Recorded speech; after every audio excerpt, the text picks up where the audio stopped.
from the inhabitants of any other part of France. Yola had grown up not only with the tales of knightly valour, but also with the legends of Joan of Arc. She had made her father tell her over and over again how Joan had appeared and visited the Dauphin at the castle of Chinon. While waiting to be received by him, she had spent 2 days fasting and praying at an inn not far from the town. Although her mystical voices had told her that the Dauphin must throw out the hated English conquerors, the courtiers had laughed at the idea that a peasant girl could be anything but an impostor. When finally she was admitted to the palace, the great hall was lit with 50 torches and 300 gentlemen in rich apparel were assembled there. To test her, the Dauphin hid amongst the crowd, and a courtier wore his robes. Joan had then advanced shyly, and immediately recognizing the future king, she went straight to him. She knelt and embraced his knees. "Gentle Dauphin," she said, "my name is Joan the Maid. The King of Heaven sent word by me that you will be anointed and crowned in the city of Rheims, and you will be lieutenant to the King of Heaven." Charles, however, was hesitant. He had always doubted whether Charles VI was really his father, because his mother, Isabella of Bavaria, was notoriously immoral and had had innumerable lovers. Then Joan said to him, "I tell you, in the name of our Lord Jesus Christ, that you are the heir to the throne of France and a true son of the king." It was all so dramatic, Yola thought, and now, because Joan of Arc seemed so real to her, she prayed for courage that she might not be afraid, but should rule in a small way as Charles had been able to do once he had been crowned king. Then, as if the seriousness of her thoughts amused her, she shook herself free of them and turned again to look out towards the river Indre. It was so wonderful, she thought, to be home after spending a year in a school near Paris since her father had died.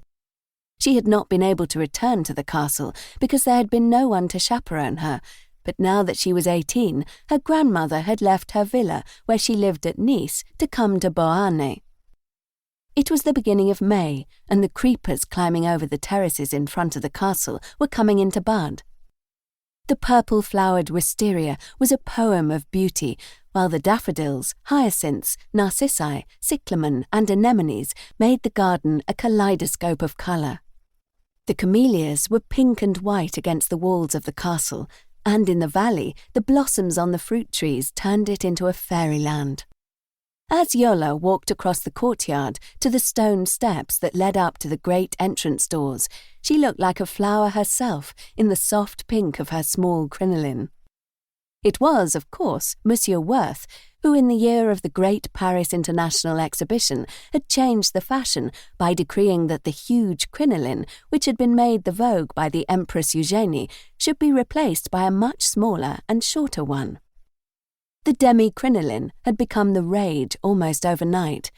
Gowns were still, however, worn over small hoops, and there was a mass of draperies, ruchings and trimmings.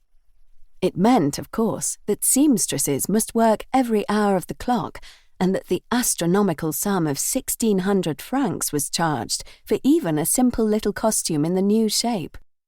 Yola had bought a few gowns to return home with, and had been astounded at the prices she was asked to pay for them.